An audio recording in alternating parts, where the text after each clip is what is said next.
Bueno, buenas tardes a todos y a todas.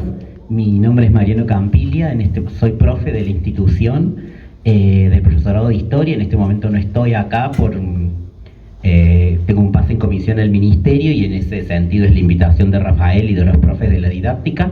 Me desempeño en este momento como subcoordinador del área de desarrollo curricular de la Dirección General de Desarrollo Curricular, Acompañamiento, Capacitación y Acompañamiento Institucional, ex-SUBSE.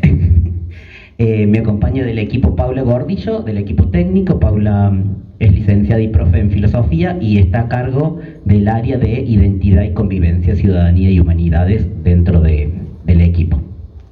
Bueno, entre nosotros, a mí siempre me gusta hacer algo más metaanalítico y contar cómo nos distribuimos por ahí la presentación. No, los chicos después se presentan porque no los conozco. Les paso. Buenas tardes, yo soy Mariana Roldán, me recibí del profesorado en Química en el 2019 acá en el Simón. ¿Cómo les va? Mi nombre es Carlos Salinas, yo soy profe de lengua, egresado de acá del anexo de Villa Libertador no me acuerdo el año, y también soy licenciado en Comunicación Social y hace 16 años que doy clases de lengua y literatura allá en Villa Libertador. Ahora sí. Bueno, a mí siempre me gusta cuando estamos entre colegas, porque los colegas no son los de la primera fila, ustedes están preparándose para ser futuros y futuras colegas, contarles cómo pensamos esta presentación. Yo voy a hacer una revisión rápida del marco teórico de la construcción del currículum y después Paula va a tomar la posta en términos del desarrollo curricular y lo que implica el currículum como un texto vivo. Acá entre nosotros tienen algunas de esas cosas que se ven colgadas en la página, después vamos a trabajar con ellos, pero la primera pregunta que nos gustaba hacernos es ¿por qué el currículum en las escuelas, no? Ustedes se están formando y sería interesante que cuando abramos las etapas de preguntas ustedes se animen a no solo a preguntar, sino a posicionarse en relación a lo que pueden haber visto ya en didáctica sobre cómo tenían hecho una construcción de qué es lo curricular y si algo de lo que planteamos hoy nosotros ha revisitado esas cuestiones que ustedes tienen presentes. En principio nos gustaba traer una frase de Feldman y Palamidesi que tiene que ver con la valoración, que dicen los autores, la valoración acerca de aquello que debe ser transmitido remite al debate acerca de lo que una sociedad considera importante, valorable o necesario. Cada uno de nosotros y nosotras, como agentes de lo público, sobre todo como docentes, somos agentes de lo público, constructores de lo común, trabajamos en el marco de las escuelas, pero esa selección de contenidos que pensamos para ser enseñada no está librada al azar, sino que tiene un marco normativo, que en el caso de la provincia de Córdoba toma forma en los diseños curriculares, pero que no depende solo de esos diseños curriculares, sino que tenemos marcos nacionales a partir de la sanción de la ley del 2006 de los núcleos de aprendizajes prioritarios. Estos núcleos de aprendizajes prioritarios, sostenidos y construidos a partir de las reuniones del Consejo Federal de Educación, van a marcar los lineamientos principales en relación a lo que deben aprender, o lo que se supone que se debería aprender en todo el país, en términos de lo que Flavio Terici denomina la justicia curricular.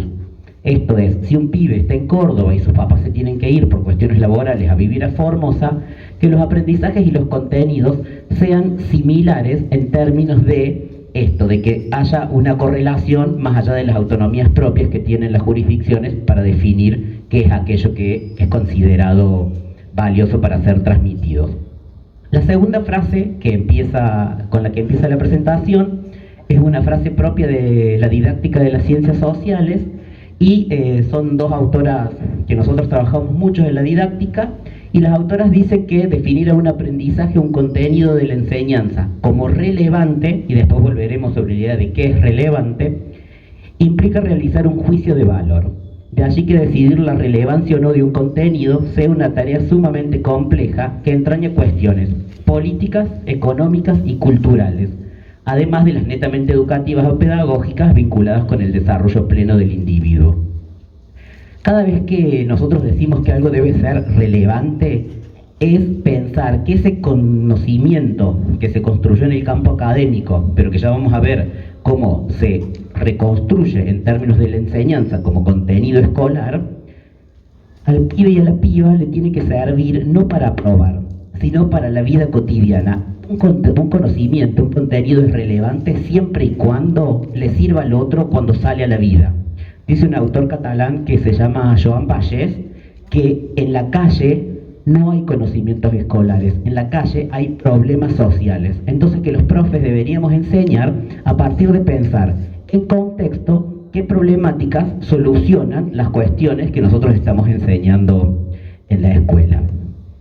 Y en ese marco, un breve repaso, porque seguramente lo han visto con los profes de didáctica general, pensar, me voy a parar porque docentemente no puedo estar sentado mucho tiempo, uno podría pensar en tres dimensiones a la hora de que se construye un currículum. La primera es la dimensión cultural, que tiene que ver con lo que la sociedad valora en determinado momento que es importante ser enseñado. Nuestros diseños curriculares, por eso trajimos para que los vean, porque tienen cuerpo, tuvieron como varios momentos. El primero es un documento de trabajo, 2010-2011, y cuando este documento de trabajo, ya vamos a explicar cuál es la diferencia, se transforma en currículum, es a partir del año 2012. Esas discusiones durante esos 3 años fueron discusiones con docentes, entre docentes, con curricularistas, con especialistas del campo académico, para discutir lo que se consideraba que debía ser enseñado o no.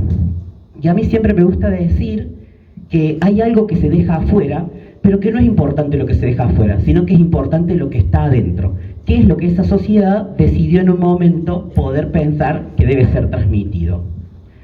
Una segunda dimensión, que es la dimensión política, en la que allí se ponen mucho más, están mucho más presentes las tensiones entre diferentes actores. La dimensión política es aquella donde se construye el diseño curricular. Por supuesto participamos los curricularistas desde el nombre del ministerio, participan los docentes del sistema educativo, por lo menos en la última reforma han participado los docentes, me faltan 3 minutos, y por otro lado, ahí solo pensar que esa dimensión política también está atravesada por múltiples tensiones. Tensiones de las líneas editoriales, de los poderes fácticos que deciden o quieren decidir qué es lo que hay que enseñar y cómo enseñarlo, y en ese marco se toman ciertas definiciones que plantean el diseño curricular. Y por el último, una dimensión didáctico-pedagógica, que es la que nos toca a los profes todos los días, que es aquello de lo que el diseño prescribe que nosotros vamos a llevar al aula. Y el diseño sí es una norma, es prescriptivo, pero cuando lo pensamos en su dimensión didáctico-pedagógica, lo pensamos como un texto vivo, un texto del que hay que apropiarse, y yo lo decía esta palabra, me estoy repitiendo porque ya tuvimos este conversatorio a la mañana. A mí me gusta hablar de la idea de que el diseño tiene rugosidades. Ahí en esas rugosidades hay que enseñar lo que yo creo que a partir de este aprendizaje contenido me habilita para ser enseñado. No voy a hacer una reproducción de todos los aprendizajes, sino que profundizar en algunos y veré para este curso, en esta escuela, en esta localidad, en este barrio en particular. Rápidamente, tomando a Basil Bernstein, pero también a Ivor Goodson, uno podría pensar que la construcción del currículum escolar, del currículum como texto, no como el currículum como texto vivo, va a pasar por 3 contextos. Después les piden a los profes de didáctica que la expliquen más porque no tengo tanto tiempo, pero hay un contexto primario donde se producen los conocimientos científicos.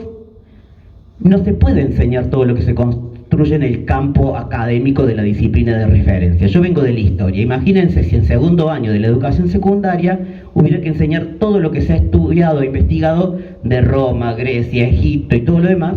Entonces ahí hay que hacer una primera selección de eso que el campo académico construyó, qué es lo que es socialmente validado para ser enseñado. ese contexto va a pasar al contexto de recontextualización, que es la jurisdicción política, el lugar donde se escribe. Y esas formas que adquiere la escritura del currículum van a tener que ver con decisiones netamente políticas. Hoy una colega que pasó por 2 reformas nos contaba esa diferencia entre una reforma en la que los docentes participan, discuten, son interpelados por los documentos, y otras donde el documento llega a las escuelas. Hay algunos textos interesantes, pero por un tiempo no voy a... Dame 2 minutos más. Hay algunos textos interesantes que plantean cómo las reformas de los 90 fueron inconclusas de alguna manera porque no hubo consulta a los docentes, y eso implicó una negación a la hora de llevarlos adelante. Y el contexto secundario, dice Basil Bernstein, es el que básicamente nos interpela a nosotros día a día, el qué y el cómo enseñar a partir de lo que estos textos van a plantear. Y allí traer una categoría que es una categoría de Jacques Hassoum, de un texto que se llama Los contrabandistas de la memoria, pero también me gustaba compararlo con un texto para los, no sé si hay chicos del profesorado de historia, pero de un texto de Federico Lorenz, que se llama Elogio a la docencia, y allí Federico Lorenz dice que los docentes somos guerrilleros. Guerrilleros no en el concepto estrictamente histórico, sino como aquellos que debemos actuar para subvertir el orden que ha sido establecido. Muy relacionado con la idea de Paulo Freire, de la pedagogía de la liberación, la pedagogía de la pregunta. Pero me gusta mucho más contrabandistas de la memoria, porque si alguien en algún momento decidió que esto es lo socialmente validado para ser enseñado, los docentes tenemos que apropiarnos de este currículum, que es lo prescripto, pero tenemos que pensar que nuestras prácticas no pueden quedar atadas a este texto, sino que tenemos que reinterpretarlas y pensarlas para cada uno de los lugares en los que nos toca enseñar. Paso rápido todo esto, que no lo voy a decir, de la recontextualización del contenido. Después le dije a Rafael que le voy a dejar el trabajo por si lo quiere completar. Y uno podría pensar que cuando se construye un currículum pasa por 3 momentos, ¿no? La selección de contenidos, y acá ya hablamos de contenidos, no de conocimiento. El conocimiento es el que se construye en el campo académico, que ha sido pensado para ser enseñado. Ahí Schulman hablaría de el conocimiento didáctico del contenido. Ese contenido que se selecciona para ser enseñado se organiza de determinada manera y se secuencia. ¿Qué va primero? ¿Qué va segundo? Tiene que ver con una formulación de la profundización que van teniendo los aprendizajes en el diseño. En este momento hablamos básicamente de la forma en la que se construye un diseño curricular. Pero el diseño curricular no terminó en el 2012 cuando se llegó a las escuelas, sino que fuimos reformulándolo, y eso tiene que ver con el desarrollo curricular. No nos quedamos con el texto de la educación secundaria que está en el margen superior derecho, sino que fuimos construyendo distintos documentos en base a escuchar a los colegas con cuestiones que hacen a la práctica cotidiana. ¿Quiere contar la cosa? ¿Seguir desde ahí? Bueno, buenas tardes. Sí, la idea básica es que el currículum siempre es político. Este recorte de contenidos, de saberes, ¿sí? Es un recorte que siempre tiene una intencionalidad determinada. Pero el producto final, el texto curricular, ¿sí? Siempre es objeto de disputas, de negociaciones. Y negociaciones, porque entra y que queda fuera del currículum, negociaciones que no se terminan en el texto curricular, sino, como bien dijo Mariano, se continúan una vez que ese currículum llega a la escuela, ¿sí? Entonces, cuando el currículum llega a la escuela, de pronto nos encontramos en esta cocina curricular y en estas visitas a las escuelas desde el 2010 en adelante, que por ejemplo, escuelas de corte confesional, en los espacios de antropología, ¿sí? En 4º año, o llamativamente no estaba contenido aprendizajes vinculados a evolución, ¿sí? Y ahí hay algo que leer, digamos, ¿no? Ahí hay una disputa de poder que sigue estando vigente, ¿sí? Y en esta recontextualización en la cual nos paramos y del modo en que entendemos el currículum, no como un texto cerrado, sino como un texto abierto a estas, ¿cómo es la metáfora que usaste? A estas rigurosidades, yo diría estos intersticios, ¿no? En los cuales en los cuales, por un lado, es positivo porque uno dice, bueno, a ver, adecuamos de alguna manera ese texto que parece a veces tan en un lenguaje tan poco amigable formulado, ¿sí? Lo adecuamos al contexto, al grupo de estudiantes, etcétera, pero también por esos intersticios se pueden meter cosas contrarias a lo que ha sido el texto original, ¿sí? Cosas que van, digamos, en una dirección política ideológica contraria a ese texto, ¿sí? Nos ha pasado en infinidad, digamos, de oportunidades, pero o los espacios de FBT, ¿no? Formación para la vida del trabajo, en donde se da doctrina social de la Iglesia, digamos, ¿no? Entonces hay que ver también estas reapropiaciones, ¿no?, que se hacen en las escuelas de los diseños curriculares.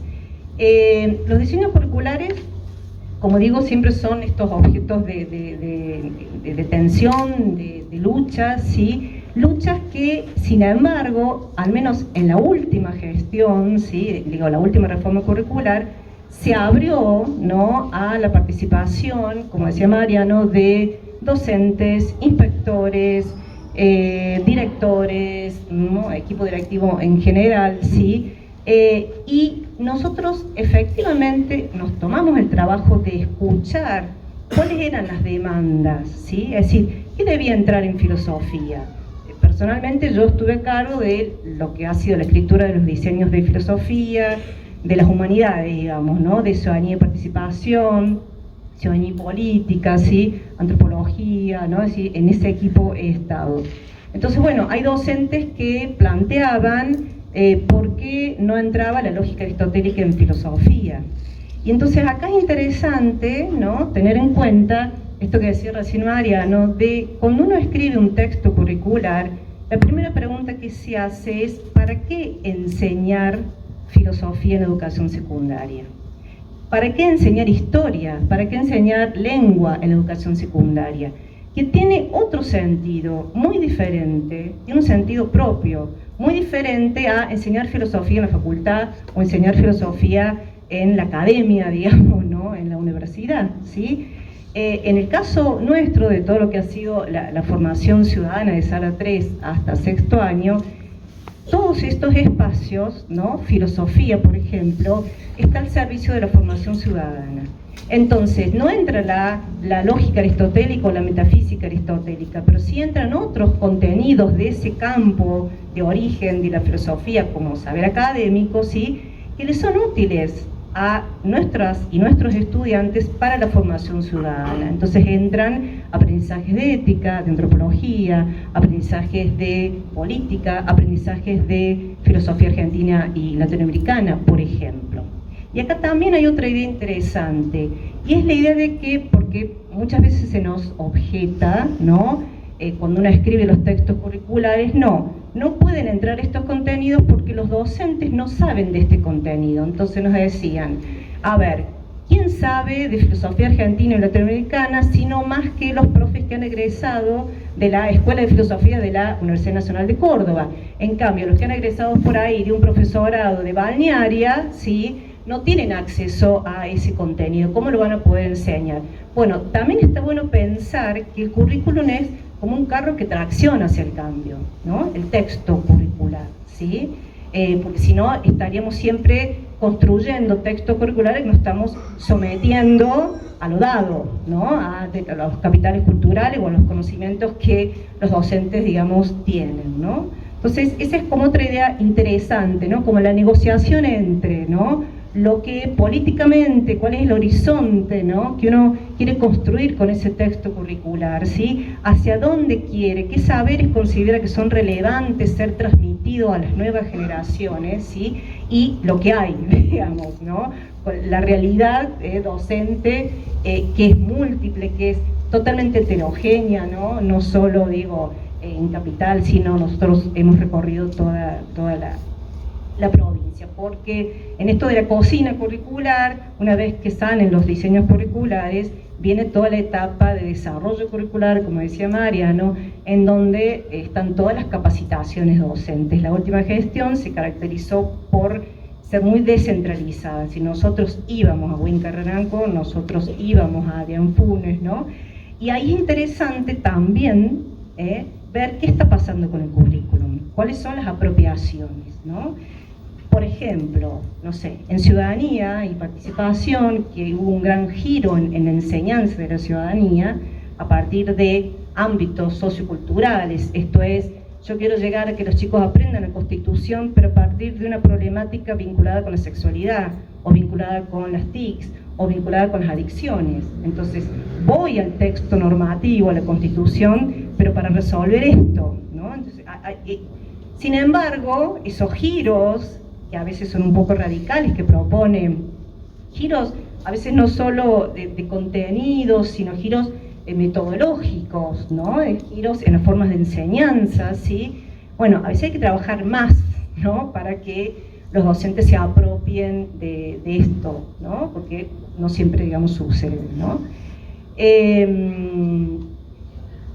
Digo, hay como varias capas que pensar en relación al currículum, ¿no? Insisto, esto del texto, por un lado, texto que a su vez nosotros en Córdoba tenemos, como decía Mariano, los NAP como marcos, pero los NAP también son objeto de negociación, ¿sí? Los NAP, Núcleo de Aprendizaje Prioritario, se construyen no solo con los ministros de educación, digamos, ¿no? Sino con en reuniones, en seminarios, en donde representantes de las distintas provincias acuden a Buenos Aires a construir esos saberes, ¿no? Este carácter federal que se supone que tiene los NAP. En Córdoba nos pasó al revés, nosotros ya íbamos con un diseño curricular, por ejemplo, de ciudadanía o de filosofía ya hecho. Los tiempos son diferentes, ¿no? Y entonces, en realidad, lo que teníamos que hacer era tratar de negociar que nuestro diseño entre los NAP, ¿sí? O sea, que nuestros aprendizajes, a su vez, sean, ¿no?, introducidos ahí. Y es muy interesante ver ahí también las tensiones, ¿no?, en campos como la filosofía, porque cuando fuimos con el planteo de que entrar a filosofía argentina y latinoamericana como uno de los NAP en filosofía, lo cual es una novedad porque nunca hubo NAP de filosofía, ¿sí? Hubo muchísima resistencia, ¿no? Muchísima resistencia, sobre todo de provincias paradójicamente muy tradicionales o que no debieran ser, como Salta, ¿sí? Entonces, las negociaciones están en todos los campos, están a la hora de la creación del texto curricular, están a la hora más arriba, por decirlo de alguna manera, de estos grandes marcos curriculares que son los NAP, están en la escuela, están con los docentes, están con fundamentalmente los manuales, ¿no?, o los textos escolares que construyen currículum de una manera muchas veces mucho más eficaz que el propio texto curricular, ¿sí? De todos modos, lo interesante que me parece como docentes es tener en cuenta esta idea de que el texto curricular es como el horizonte, ¿no? No es esa cosa pesada que me baja, ¿no?, que yo tengo que adecuar mi programa, ¿no?, mi planificación, etcétera, ¿no?, sino que es un horizonte en el cual diferentes actores han trabajado de manera colaborativa, han discutido, han negociado, ¿sí?, y que es como el norte, ¿no?, el norte hacia el cual queremos que nuestras pibas y pibas, digamos, lleguen, ¿sí? Yo prefiero luego escuchar preguntas. Bueno, seguimos. Bueno. Bueno, ¿cuántos minutos tengo? 10 minutos. 10, bueno, pues vamos a ver qué tenemos ahí. ¿Alguna de ustedes hace música aparte de estudiar aquí? ¿Sí o no? ¿No? Ustedes están haciendo música.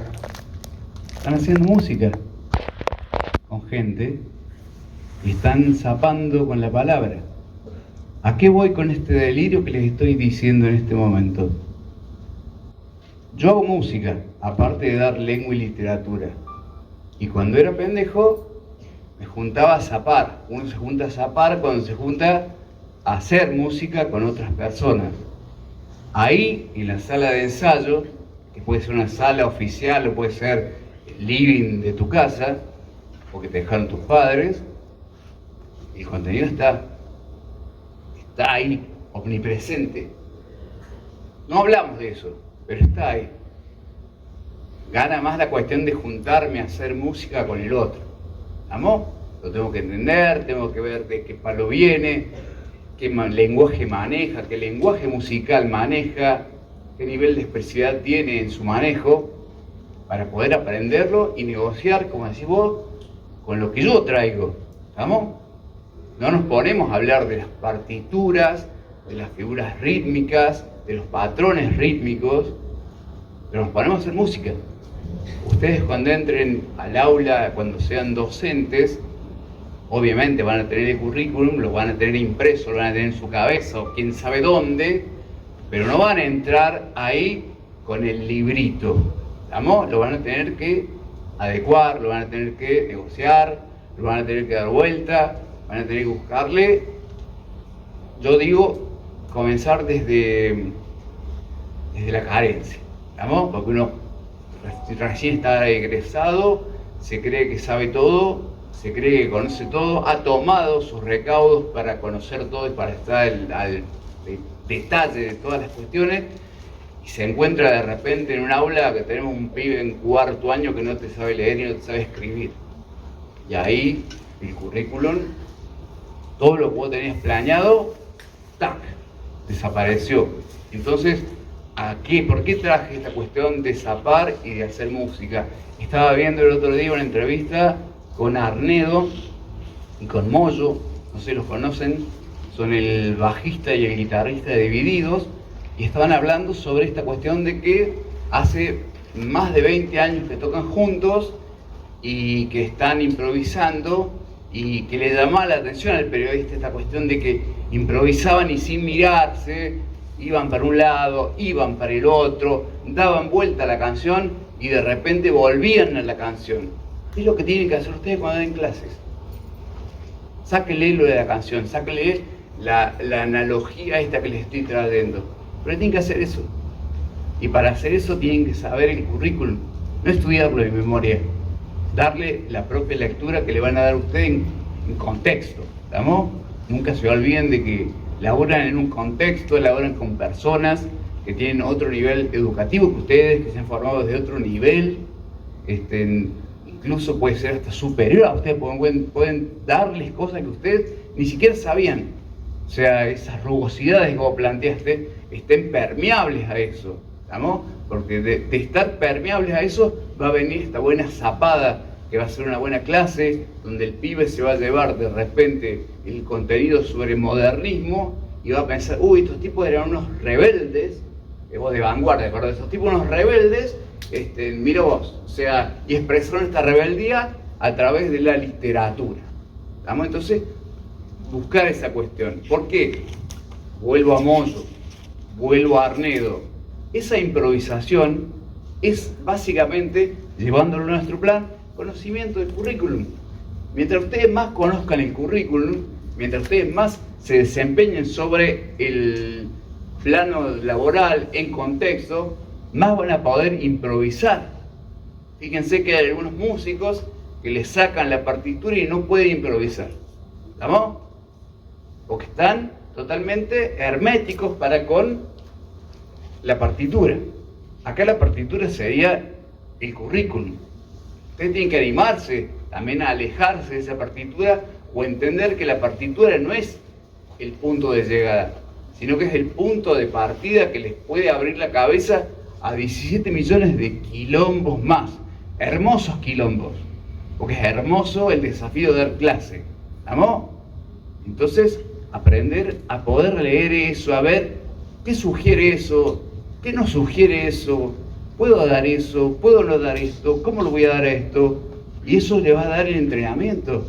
O sea, los músicos se juntan a zapar horas y pasan años zapando.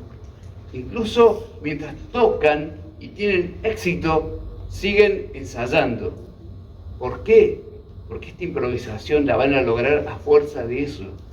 Y ustedes el manejo del currículum, el prescripto, el oculto, y todo el currículum lo van a poder desarrollar en el aula todo el tiempo. Va a llevar tiempo, pero lo van a lograr. Nada más, eso, laburen desde ahí. Bueno, como decía el profe, a veces, muchas veces tenemos que improvisar en el aula y yo llegué, como decía él, con el currículum en la mano cuando me recibí y pensando que tenía que trabajar desde ahí hasta que los chicos te empiezan a hacer preguntas y a decir, profe, ¿y esto para qué me va a servir cuando salga? ¿Por qué tengo que aprender esto? Entonces, eso me desestructuró y me cambió, o intento todos los días cambiar un poco la forma y la manera según el grupo de estudiantes que tengamos, que nunca es igual, siempre tienen distintas preguntas o distintas posturas sobre un tema. Entonces,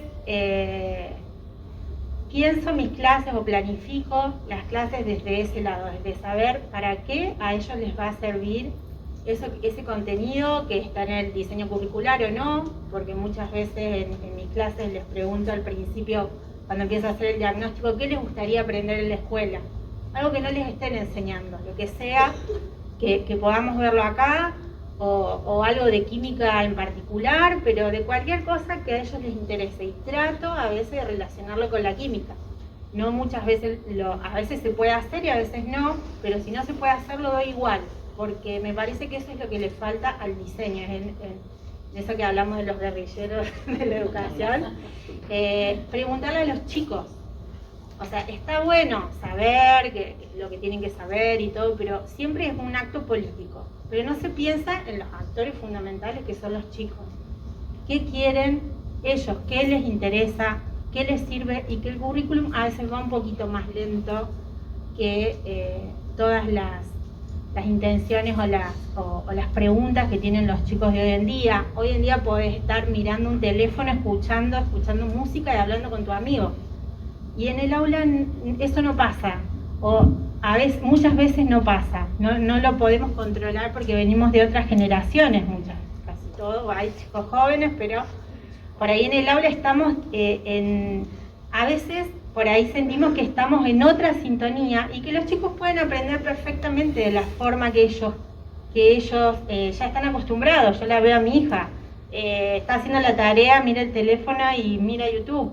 Y le digo, pero ¿cómo? Bueno, tal vez si estuviera en silencio no lo podría hacer.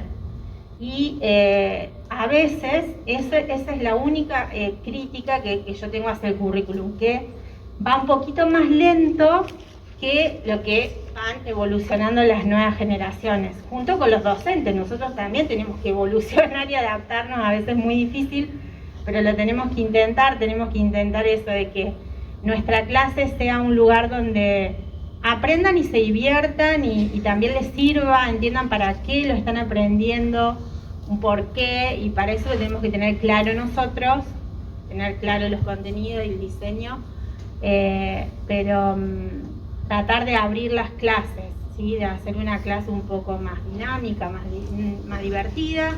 Algunas van a hacerlo, otras tenemos que dar el contenido, pero siempre buscándole la vuelta a eso, a tratar de innovar, y para eso, como decían los compañeros, hay que capacitarse, hay que estudiar, hay que buscar las nuevas formas y bueno, esa es mi experiencia. Yo en algunas escuelas puedo hacer desde la química un poquito más, donde hay laboratorio, pero donde no lo hay tratamos de llevar el laboratorio al aula, de pensar cómo hacer para todos esos fenómenos, poder reproducirlos ahí y que bueno, los puedan aprender en la misma escuela que tienen este laboratorio y lo podemos reproducir más fácilmente. Hola, buenas noches a todos. Buenas tardes, perdón. Bueno, yo hace poquito me egresé y estoy dando clases, o sea, me considero una docente novel, pero desde la experiencia puedo decir que sí salía con todas esas ganas y esa expectativa de también tener el currículum en mi cabeza y poder trasladarlo al aula. Y bueno, llegué al aula y se me quemaron los papeles porque la realidad a veces y el contexto era otro.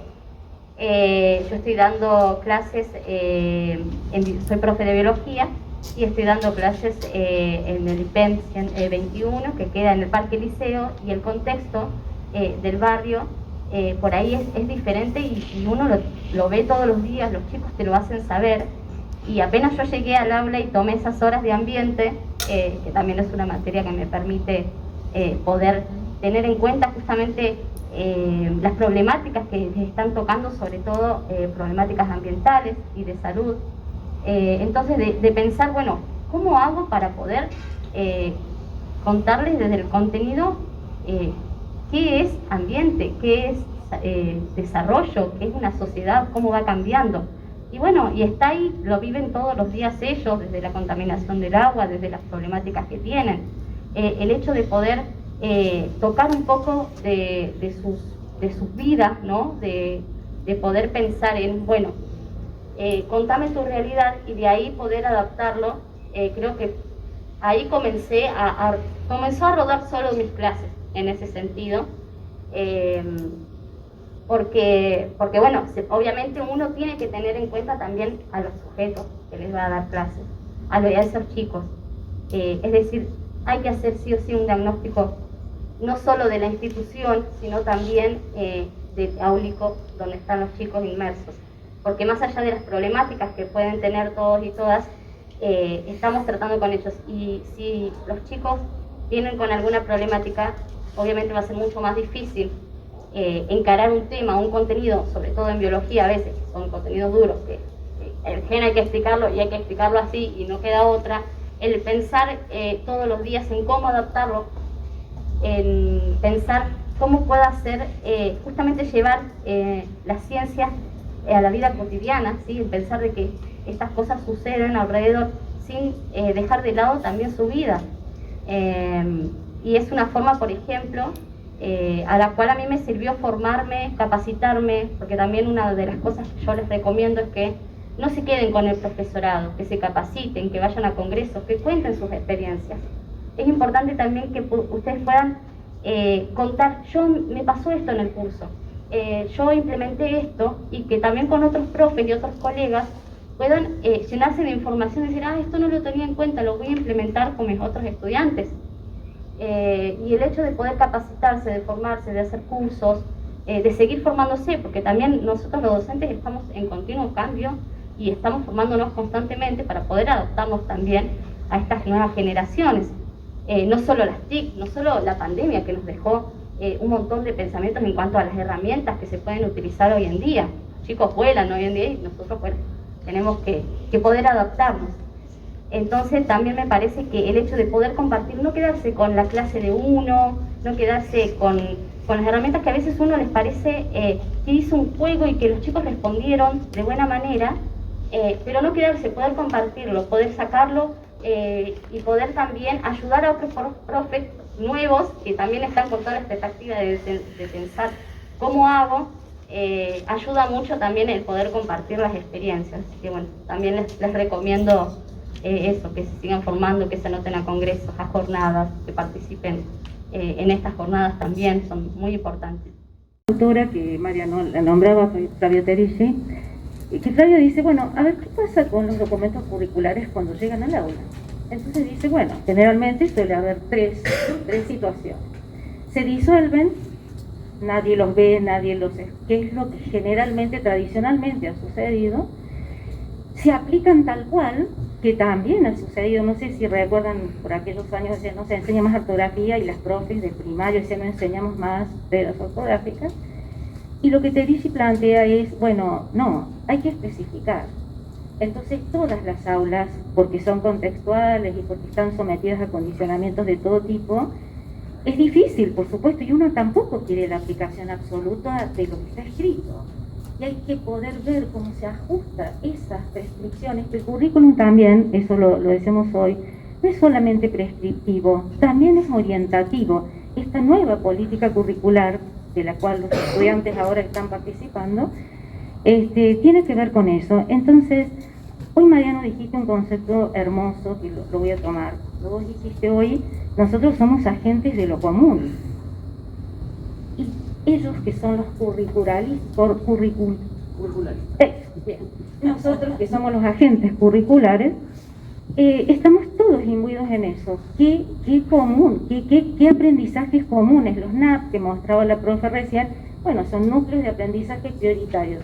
se supone que son un piso, que todos los chicos y chicas, todos los adolescentes, varones y mujeres, tienen que aprender. Pero nosotros, y eso es lo importante de las políticas curriculares, que no tenemos que ser un mensajero de otro, porque antes el currículum era así, se bajaba, ¿no? Y está esta metáfora, bajó del ministerio. Uno dice, no, yo tengo ahí la posibilidad, voy a decir más, la responsabilidad de intervenir un documento curricular. Es decir, ¿qué contenido? Vos decías recién, profe, bueno, la ESI, por ejemplo. Algunas escuelas confesionales decidieron ponerle educación para el amor. Y eso no es una política curricular que se haya decidido como común, ¿no? Entonces, más allá que uno tiene la posibilidad de decidir, que tiene la responsabilidad y la necesidad, porque todo diseño curricular proyecta además una política de Estado. Entonces hay intereses. Yo cuando empiezo el tema diseño curricular, siempre les digo, a ver, ¿quiénes son? ¿Dónde están los créditos? ¿Quién fue el gobernador? ¿Quién es el ministro de Educación? Porque ahí uno ve un proyecto político que se viabiliza a las escuelas vía un documento curricular. Entonces, está bien, sí, hay que improvisar, pero los documentos curriculares tampoco son, como dice Terillo, un convidado de piedra, ¿no? Tienen que poder especificarse. Y además nosotros tenemos una tradición muy grande en donde los profesores estábamos por fuera de la manipulación, voy a decir así, de los documentos curriculares. Siempre estamos en tensión entre lo común y lo diverso. El currículum plantea eso.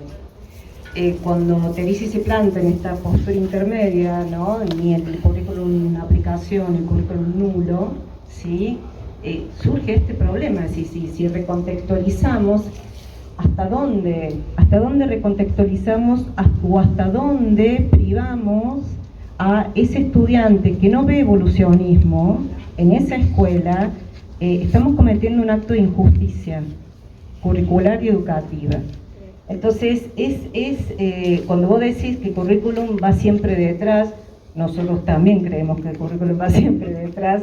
De hecho, cada 5 años las teorías curriculares dicen que hay que renovarse, no solo porque se renueva el campo de origen de los saberes, el campo académico, sino porque la realidad, ¿no?, se transforma.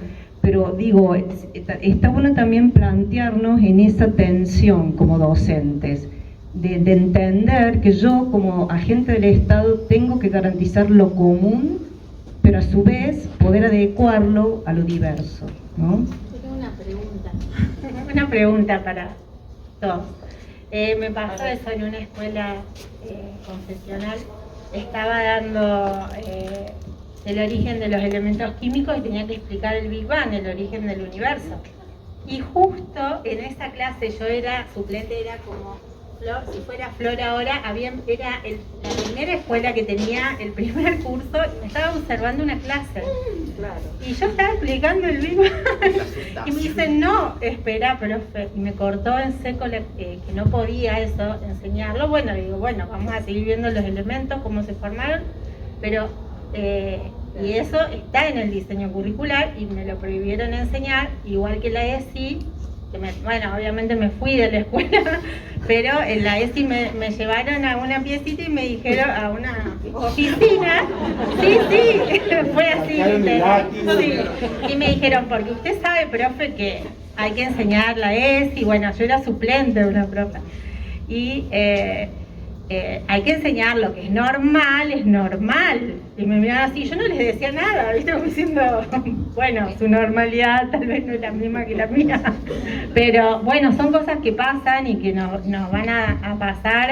Bueno, no sé cómo habrá seguido, yo me fui de la escuela, pero seguirá pasando. Sí, y también hay que pensar que el currículum es ese paraguas que tenemos los docentes, ¿no? Primero porque hay una ley nacional, las leyes en una sociedad democrática son el resultado de consenso, entonces hay una ley de ESI, hay una ley de educación, no es una mera voluntad de un docente que quiere, hay derechos garantizados a partir de esas leyes, ¿no? Entonces, pero también esta idea del currículum como paraguas Me parece interesante. No, mi pregunta era qué hacer ante esa situación. Como yo era nueva, no sabía bien qué hacer, me fui, volví, digo, en esta escuela no puedo trabajar, chao. Me parece, no me parece, es lo que dice Paula en realidad. Nosotros como agentes de lo, ya no saliendo en términos de la enseñanza de lo común, como agentes de lo público, tenemos un documento que nos ampara de alguna manera, y esto dice que vos debes enseñar la teoría del Big Bang. Yo esta mañana daba un ejemplo, pero me parece el más claro, para los que tuvieron esta mañana se aburren dos veces con el mismo ejemplo, pero, no, usé el del neoliberalismo, voy a usar otro.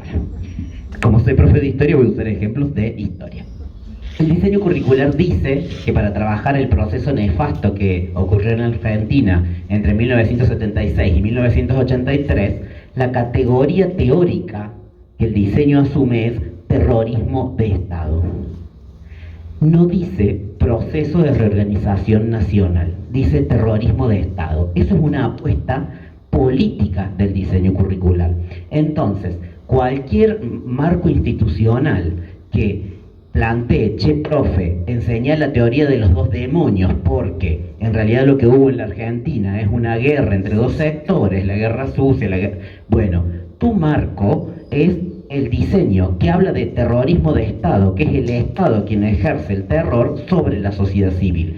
El marco es curricular, pero digo, en términos de las condiciones de trabajo uno entiende, qué suerte que te pudiste ir, pero siempre el documento curricular es ese amparo que tenemos para decir, hay una perspectiva institucional, pero esa perspectiva institucional no puede ir por fuera de aquello que marcan las políticas públicas.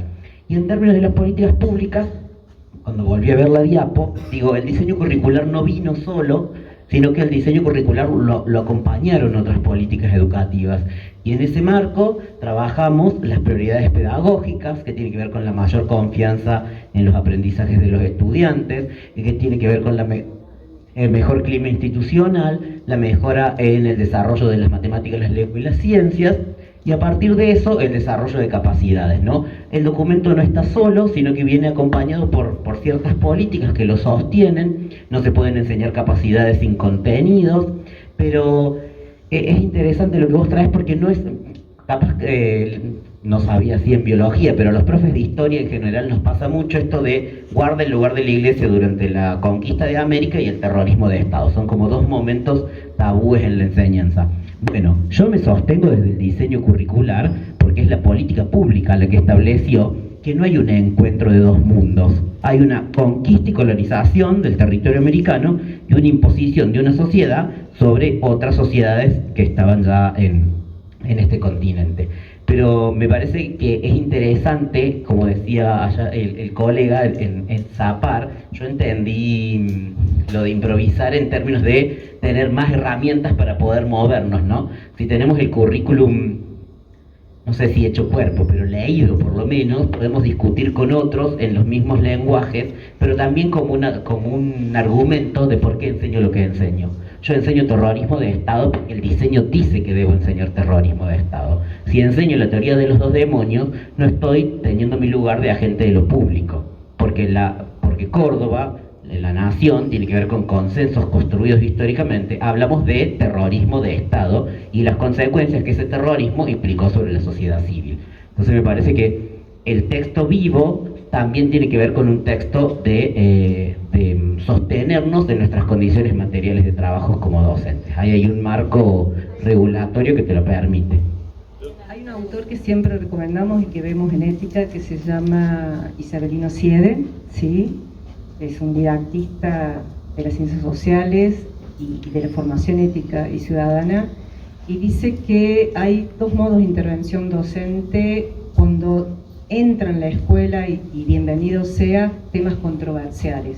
Llámese ESI, llámese 24 de marzo, ¿sí? Primero es la actitud de la neutralidad activa, ¿sí?